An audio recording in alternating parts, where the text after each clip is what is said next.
Good morning, dear student. So yesterday we have discussed about heat capacities, right? So আজি আমি discuss কৰিম যে relationship between CP and CV. Okay. So all of you already know আমি কি জানো CP minus CV is equal to R. R for 1 mole of gas, right? For 1 mole of ideal gas. Okay, for 1 mole of ideal gas. Okay, so or CP minus CV is equal to আমি NR লিখো আৰু এটো ইয়াৰ behind concept কি CP, why CP is greater than CV. Okay, all of you know that, I hope, because you are preparing for NEET exam. So মই theory উপৰত এতিয়া বেছি concentrate নকৰো আমি, so but in detail আমি one by one চাও কি হয় আৰু আমি জানো যে CP by CV ইয়াৰ যেটো ৰেশিও হয় CP by CV is equal to gamma. ইয়াক কি বুলি কয় Poisson's ratio. Hall CP by CV is known as gamma. Gamma কি বুলি কয় Poisson's ratio. ঠিক আছে, so these two formula are important. পিছলে দেখিব যে this is very important. Okay, so next সোয়া যে এটা সৰু ফৰ্মুলা ডিৰাইভ কৰম যে CP ইয়াৰ পৰা কি হ'ব CP is equal to gamma times CV or CP মানে আমি কি জানো যে CP means CV plus R is equal to gamma times CV or মই কি লিখিব পাৰো যে gamma CV minus CV is equal to R.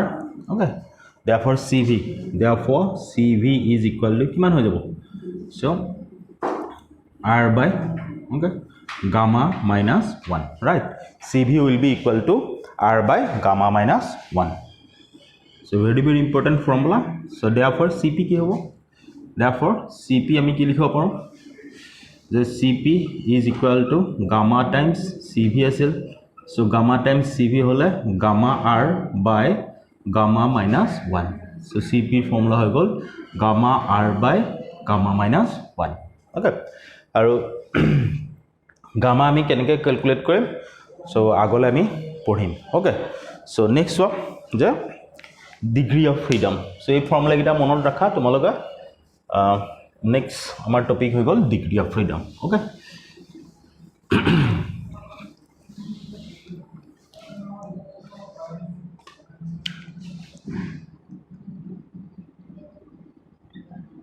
degree of freedom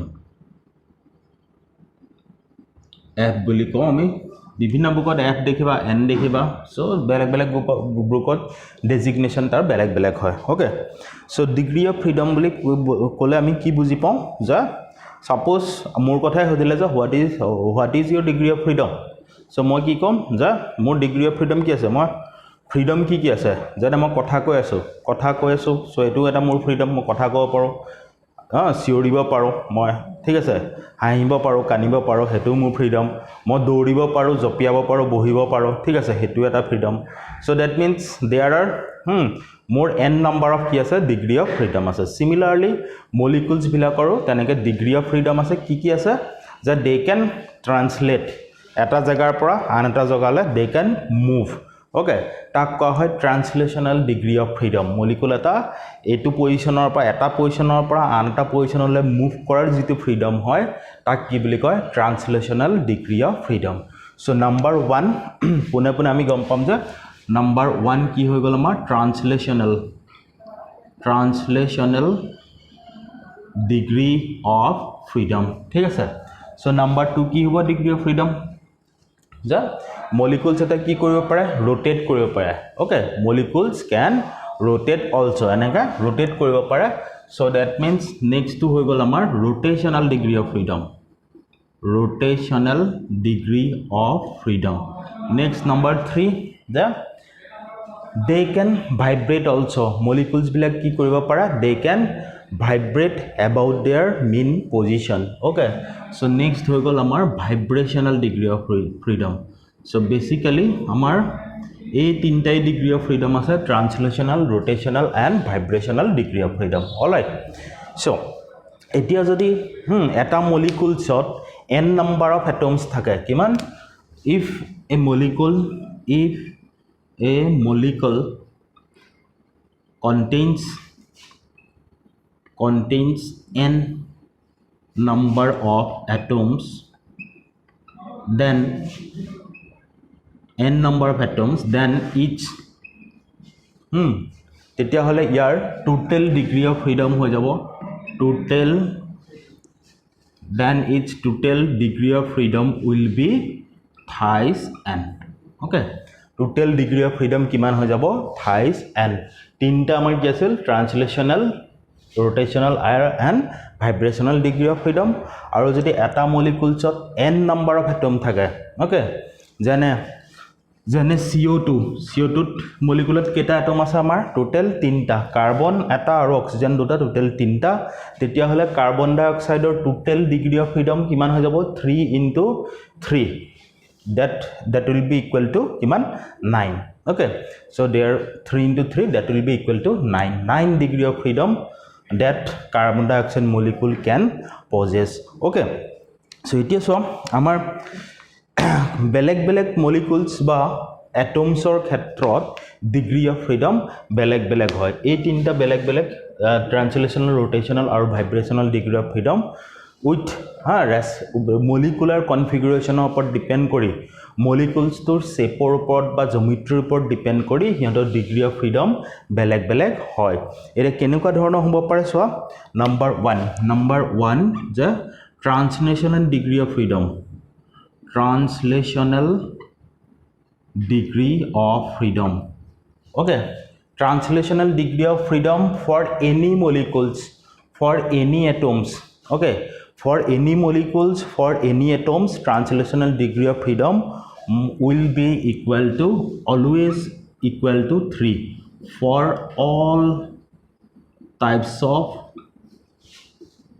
substances.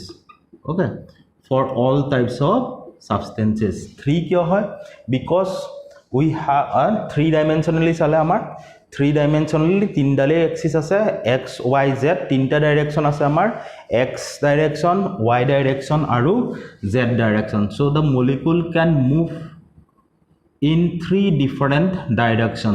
okay, can move in 3 different direction.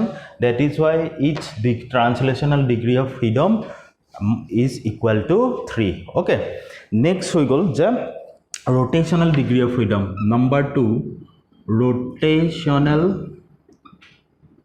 degree of freedom.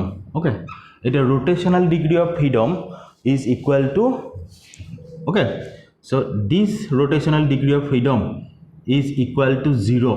okay, 0 কাৰ কাৰণে হয়, for monoatomic gases, for monoatomic gas.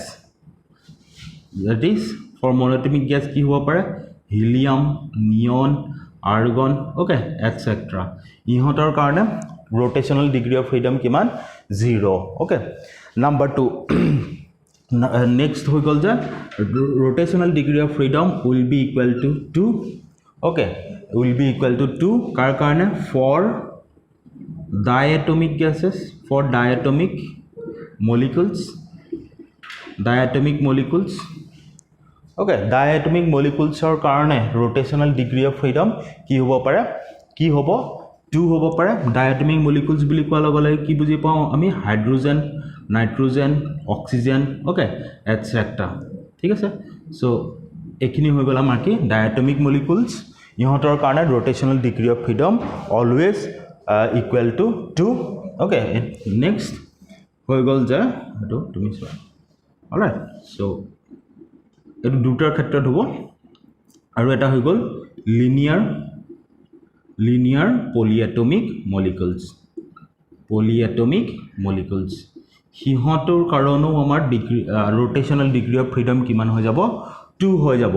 Linear polyatomic molecules কি আছে আমাৰ, linear polyatomic molecules আছে, polyatomic molecules মানে atom দুটাতকে বেছি থাকিব আৰু molecules তো এজ এ হোল কি হ'ব লাগিব আমাৰ লিনিয়াৰ হ'ব লাগিব, তেতিয়া হলে আমি তাক কি বুলি কওঁ linear polyatomic molecule. for example carbon dioxide hall, carbon dioxide কি আমাৰ লিনিয়াৰ polyatomic molecule, সি এনেকুৱা টাইপৰ হয় না। সো সেই কাৰণে ইহঁতৰ কাৰণে কিমান হয় যে rotational degree of freedom is equal to 2. So rotational degree of freedom is equal to 3 for non-linear polyatomic molecules. কি ক'লে non-linear polyatomic molecules তাৰ কাৰণে rotational degree of freedom কিমান হয় 3 হয় for example কাৰ কাৰণে কি হ'ব পাৰে NH3 okay for example NH3 is non-linear polyatomic molecules so that is why year rotational degree of freedom কিমান হ'ব 3 বলে স্যাৰ একো বুজি পোৱা নাই rotational ইয়াৰ কাৰণে কিয় 0 হ'ল ইয়াৰ কাৰণে কিয় 2 হ'ল ইয়াৰ কাৰণে কিয় 3 হ'ল ফাৰ্স্ট অফ অল মই তোমালোকক কৈ থম যে যদি পাৰা এখিনি মনত ৰাখি লোৱা ওকে আৰু যদি বুজাব লাগে মই এটা সিম্পল উদাহৰণ দি বুজাই দিছো সো আমাৰ 3 ডাইমেনশনাল x y আৰু z প্লেন আছে ওকে x y আৰু z কি আছে প্লেন আছে বা মই এক্সিস হিচাপে ল'ব পাৰো এটি সো মই ইয়াৰ ক্ষেত্ৰত ধৰিলো ডায়াটমিক মলিকুলছ ধৰা মোৰ হাতত n2 আছে নাইট্ৰোজেন সো ইয়াতে সাপোজ মোৰ নাইট্ৰোজেন আছে ঠিক আছে this is one atom of nitrogen and a axis dalate মই another atom of nitrogen ললো ঠিক আছে এটি ইয়াৰ rotational degree of freedom মানে কি বুজি পাও যে ই rotate কৰিব rotate কৰাৰ তাৰ freedom কি আছে ওকে rotate কৰাৰ তাৰ way কি আছে so with rest মই যদি ইয়াক x axis ত প্লেস কৰো নাইট্ৰোজেন molecules টুক যদি x axis ত মই প্লেস কৰো তেতিয়া হলে হি যদি rotate কৰে with respect to he z আৰু y axis ত কৰিব with respect to he z আৰু y axis ৰ ৰেসপেক্টত হি rotate কৰিব ঠিক আছে rotation এনেকৈ কৰিব পাৰে বা in axis rotation হ'ব পাৰে ঠিক আছে সো হেখিনি অলপ ডেপথ কনসেপ্ট যেটো তোমালোকক প্ৰয়োজন নাই একচুয়ালি বাট ইয়াতে z আৰু y axis ৰ ৰেসপেক্টত যদি কৰে তেতিয়া হলে তাৰ ডিগ্ৰী অফ ফ্ৰীডম কিমান হৈ যাব 2 1 for z and 1 for y okay and next linear polyatomic molecule CO2 same হ'ব যদি এনেকা মই প্লেস কৰো u with respect to z আৰু y axis rotate কৰিব okay বলে 3 কি হল নন লিনিয়াৰ পলিএটমিক মলিকুলৰ ক্ষেত্ৰত এটা আছে নন লিনিয়াৰ এটমৰ ক্ষেত্ৰত মই যদি NH3 টি লওঁ সো এটা তিনডাল এক্সিস যদি মই লওঁ তেতিয়া হলে ইয়াৰ সোৱা ইয়াৰ গুটেই মলিকুলাৰ কনফিগুৰেশনটো ওকে ই মলিকুলস টু যদি rotate কৰে এই হাইড্ৰোজেন এই তিনটা with nitrogen so ইহতে কাৰ ৰেসপেক্টত rotate কৰিব x y আৰু z ই তিনিটা ৰেসপেক্টত rotate কৰিব ৰাইট কাৰণ ইয়াৰ মই পাৰ্টিকুলাৰ এডাল এক্সিছত মই তাক ফিক্স কৰি ৰাখিব নোৱাৰো ঠিক আছে দ্যাট ইজ ওয়াই তিনডালৰ এক্সিছৰ ৰেসপেক্টত যদি rotate কৰে তাৰ ট্ৰান্সলেশনাল ডিগ্ৰী অফ ফ্ৰীডম কিমান হ'ব 3 মোটামুটি এটো এটা তুমি ধাৰণা ধৰি ৰাখা এটো অলপ ডেপথ কনসেপ্ট ঠিক আছে ইন ফিউচাৰ যদি আগলে ভাল দৰে পঢ়া বা সায়েন্স ষ্ট্ৰীমত গৈ পেলাই যদি ভালকে okay BSc বা তেনেকুৱা MSc কৰা তেতিয়া ভালকে বুজি পাবা but for the entrance point of view this information is more than sufficient okay number 3 translational rotational next হৈ গল আমাৰ কি vibrational degree of freedom okay so it is so vibrational degree of freedom so total আমাৰ degree of freedom কিমান আছিল 1000 তাৰে ভিতৰত আমি কিছুমান ট্ৰান্সলেশনাল লিয়ালো কিছুমান rotational লিয়ালো ডেফিনেটলি 1000 ৰ পৰা মই ট্ৰান্সলেশনাল আৰু rotational ডিগ্ৰী অফ ফ্ৰীডম যদি মই সাবট্ৰেক্ট কৰি দি দিও ওকে মই যদি ট্ৰান্সলেশনাল প্লাস rotational ইহত দুটাক যদি সাবট্ৰেক্ট কৰো বাদ দি দিও তেতিয়া হলে যিমানখিনি মোৰ বাকি থাকিব হেখিনি কি হ'ব ভাইব্ৰেশনাল ডিগ্ৰী অফ ফ্ৰীডম হ'ব ৰাইট সো গতিকে vibrational degree of freedom is equal to definitely 0 for কি হ'ব monoatomic gases okay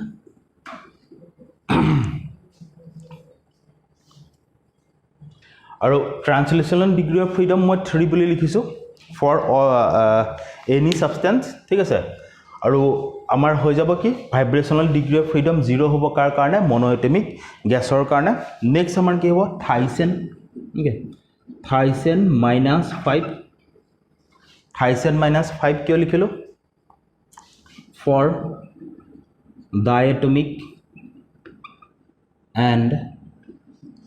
diatomic and linear polyatomic molecules কিহৰ কাৰণে so it is a translational 3 আৰু ইয়াৰ ৰোটেশনাল কিমান আছে 2 কাৰ কাৰণে ডায়াটমিক আৰু পলিএটমিকৰ কাৰণে লিনিয়াৰ পলিএটমিক সো 3 + 2 টোটাল কিমান হৈ গল 5 গতিকে 5 মই আমি বাদ দিছো কৰ পৰা থাইসেনৰ পৰা so overall vibrational degree of freedom কিমান হৈ যাব থাইসেন -5 for diatomic and linear polyatomic okay next কি হ'ব থাইসেন মাইনাস কিমান হৈ যাব সো যদি 3 + 3 কিমান হৈ যাব 6 আৰু এটো কাৰ কাৰণে হৈ যাব for non linear polyatomic molecules okay so ইহতৰ কাৰণে ভাইব্ৰেশনাল ডিগ্ৰী অফ ফ্ৰীডম হৈ যাব ওভাৰঅল থাইসেন -6 okay so এইখিনি তোমালোকে মনত ৰাখিবা যে translational degree of freedom rotational degree of freedom আৰু ভাইব্ৰেশনাল ডিগ্ৰী অফ ফ্ৰীডম যদি ট্ৰান্সলেশনাল ফৰ অল টাইপছৰ কাৰণে কিমান হয় 3 হয় ঠিক আছে For all substances, rotational degree of freedom কিমান হয় 0 হয় কাৰ কাৰণে for monoatomic gases helium neon argon ইহতৰ rotational degree of freedom আমি 0 বুলি ধৰো ইয়াৰ কাৰণে কিমান হয় diatomic আৰু polyatomic কাৰণে 2 হয় 3 হয় non linear polyatomic আৰু vibrational খিনি আমি ইয়াৰ পৰা ডিৰাইভ কৰি লওঁ ওকে সো এতিয়া চোৱা যে ইয়াতে কথা এটা হৈ গল যে ভাইব্ৰেশনাল ডিগ্ৰী অফ ফ্ৰীডম যেতিয়া নিউমেৰিকেল প্ৰবলেম আহিব তেতিয়া আমি ভাইব্ৰেশনাল ডিগ্ৰী অফ ফ্ৰীডম ম্যাক্সিমাম টাইমত আমি কনসিডাৰ নকৰো ঠিক আছে ম্যাক্সিমাম টাইমত কনসিডাৰ নকৰো কিহৰ কাৰণে ম্যাক্সিমাম টাইমত আমি কনসিডাৰ নকৰো যে vibrational degree of freedom is active only at high temperature কেতিয়া only at high temperature vibrational degree of freedom to molecules or ক্ষেত্ৰত আমাৰ কি হয় active হয় that is why আমি vibrational degree of freedom negligible বুলি ধৰিম in numerical problems বা until and unless যদি mention নাথাকে যে vibrational degree of freedom আমি লব লাগে বুলি যদি mention নাথাকে vibrational degree of freedom কথা তেতিয়া হলে আমি ইয়াক কনসিডাৰ নকৰো only rotational আৰু translational লৈছিলাম ঠিক আছে তে ইয়াতে এটা সিম্পল ওকে সিম্পল বাট মোস্ট ইম্পৰ্টেন্ট ফৰ্মুলা এটা দিও তোমালোকক যা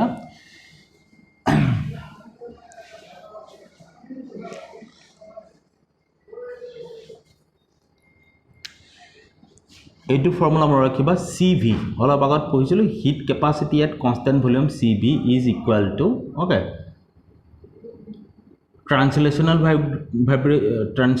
ডিগ্ৰী অফ ফ্ৰীডম মই NT বুলি লিখিছো translational degree of freedom plus rotational degree of freedom into R/2 plus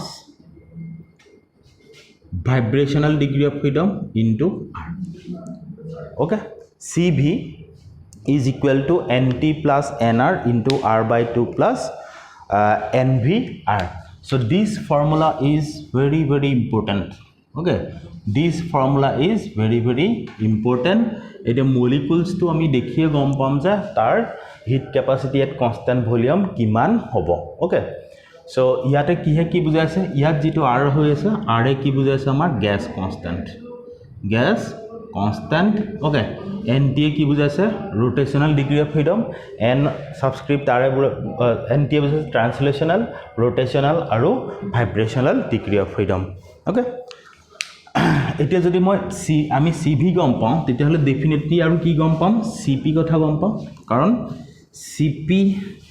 CV মাজত ৰিলেশন কি আছিল যে CP is equal to CV plus R right এইটো এটা ফৰ্মুলা আছে ইয়াৰ পৰা আমি CP ক্যালকুলেট কৰিব পাৰোঁ নেক্সট আমি কি কৰিব পাৰোঁ next formula CP by CV is equal to gamma আমি কৰিব পাৰোঁ okay so this formula is very important it is one monoatomic gas jodi law if I consider first for example monoatomic gas jodi law ঠিক আছে জানা helium neon okay argon etc এবিলাক জদি লও তেতিয়া হলে তাৰ CV কিমান হৈ যাব CV is equal to monoatomic gasৰ ক্ষেত্ৰত NT কিমান আছিল translational degree of freedom 3 right কাৰণ 3 বুলি আমি কৈছিলো কাৰ for all types of substances okay আৰু rotational degree of freedom তাৰ কিমান আছিল 0 plus into r by 2. Okay, next থাকি গল NVR vibrational degree of freedom, which is again negligible বুলি আমি consider কৰিম because NV neglected, vibrational degree of freedom is neglected. neglect কৰিছো, so total তেতিয়া হলে কিমান হ'ব, therefore CV is equal to thrice r by 2. okay, তেতিয়া হলে CP কিমান হ'ব, therefore CP is equal to thrice r by 2 plus r. তাৰমানে অল হৈ যাব কিমান 5r by 2, right? আৰু ইহঁতৰ ৰেশিওটো কিমান হ'ব, CP by CV is equal to thrice r by 2 5r by 2 thrice r by 2, so হৈ যাব কিমান আমাৰ 5 by 3, right? 5 by 3. in case of monoatomic gases the CP by CV ratio কিমান 5 by 3, মানে গামাৰ ভ্যালু কিমান তাৰ 5 by 3. okay, gamma is equal to 5 by 3. next one diatomic বা polyatomic gasৰ ক্ষেত্ৰত কি হ'ব, next in case of diatomic and non-linear polyatomic gases, diatomic as well as linear polyatomic, linear polyatomic molecules যদি লওঁ তেতিয়া হলে কি হ'ব, তাৰ ক্ষেত্ৰত আমাৰ translational degree of freedom কিমান 3, vibrational, okay, rotational degree of freedom কিমান আছিল আমাৰ 2, right? so তেতিয়া হলে CP CV is equal to কিমান হৈ যাব 3 plus 2 into r by 2 plus, কাৰণ vibrational degree of freedom again ইয়াতে consider কৰা নাই, neglect কৰিছো আমি, so total কিমান হ'ব CV is equal to 5r by 2, 5r by 2. so therefore CP কিমান হৈ যাব, CP is equal to 5r by 2 plus r, okay, right? so হৈ যাব কিমান 7r by 2. therefore CP by CV, that means gamma is equal to কিমান হৈ যাব, 7r by 2 5r by 2, that means 7 by 5. okay, understand, বুজি পাইছা সবে, gamma is equal to 7 by 5. so next হৈ গল আমাৰ next non linear polyatomic molecular কাৰণে non linear polyatomic, okay, polyatomic molecules কাৰণে কি হৈ যাব, so translational degree of freedom আমাৰ কিমান আছিল 3, vibration rotational degree of freedom কিমান আছিল আমাৰ again 3, therefore CV কিমান হৈ যাব, therefore CV is equal to 3 plus 3 মানে 6r by 2, 6r by 2, again গৈ আছো neglecting vibrational degree of freedom, okay, তাৰমানে thrice r, right? thrice r. CP কিমান হ'ব, CP is equal to thrice r plus r is equal to 4 হৈ যাব, therefore CP by CV is equal gamma, so কিমান হৈ যাব 4 by 3. so gamma ৰ value কিমান আহি যাব 4 by 3. alright, so এইখিনি বস্তুৱে, okay, I hope you understand, okay, so এইখিনি বস্তুৱে তোমালোকে যিখিনি আমি ডিসকাস কৰিলো vibrational degree of freedom active বুলি ধৰি পেলাই তোমালোকে ঘৰত কৰিবা, okay, this is your homework, taking vibrational degree of freedom into consideration, okay. so এতিয়া so যে দুটামান সৰু numerical problem আমি ডিসকাস কৰোঁ based on this topic,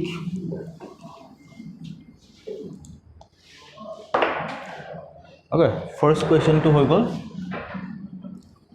10 mole of O2 oxygen, 10 mole of O2, okay, gas are heated in a O2 gas are heated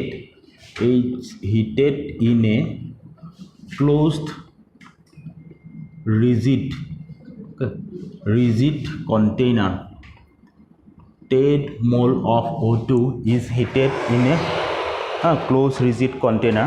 Calculate heat required to change the temperature. Calculate heat required to raise the temperature okay, from 27 degrees Celsius to 227 degrees Celsius. Okay, so let's start the problem. So here amar ki dia ase 10 mole of O2 gas are heated in a closed rigid container. Okay, calculate heat required to raise the temperature from 27 degrees Celsius to iman. First of all here ki dia ase so it is heated in a closed rigid container. Ki koise closed rigid container, that means your volume to ki thakibo constant thakibo.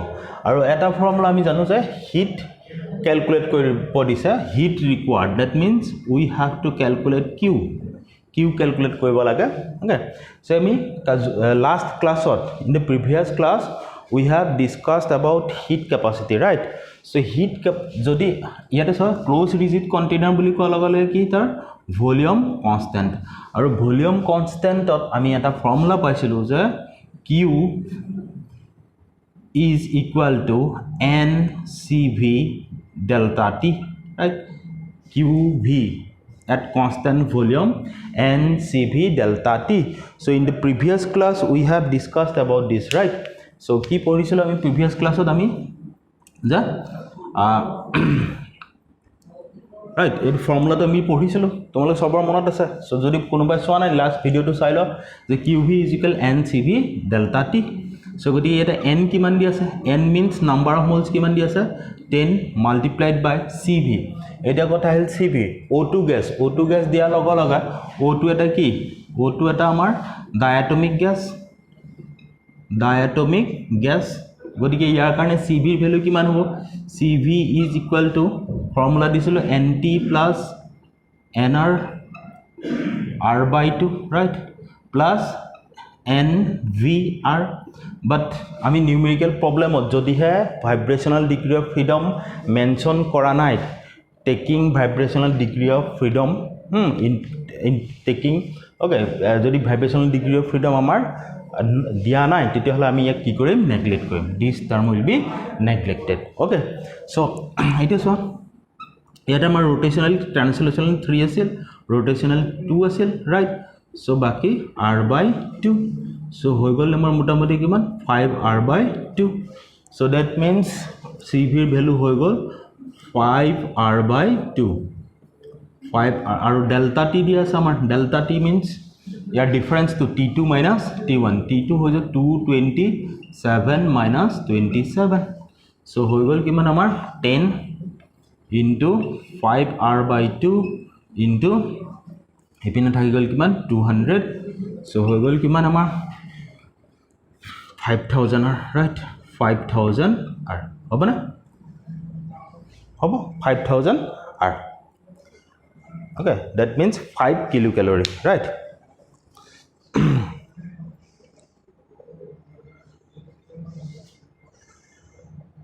Okay,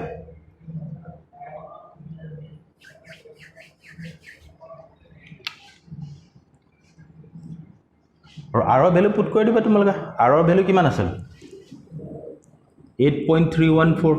okay, 5000 multiplied by 8.314 joule per Kelvin per mole, 8.314 joule per Kelvin per mole. Okay, so etu put kori problem to solve koriba. Okay, calorie to koribo para. Okay, so I hope you have already তোমালোকে বুজি পাইছা এইখিনি, আৰু এনেকুৱা টাইপৰ question যদি তোমালোকক লাগে মোক মেছেজ কৰিবা, I will provide you all the questions.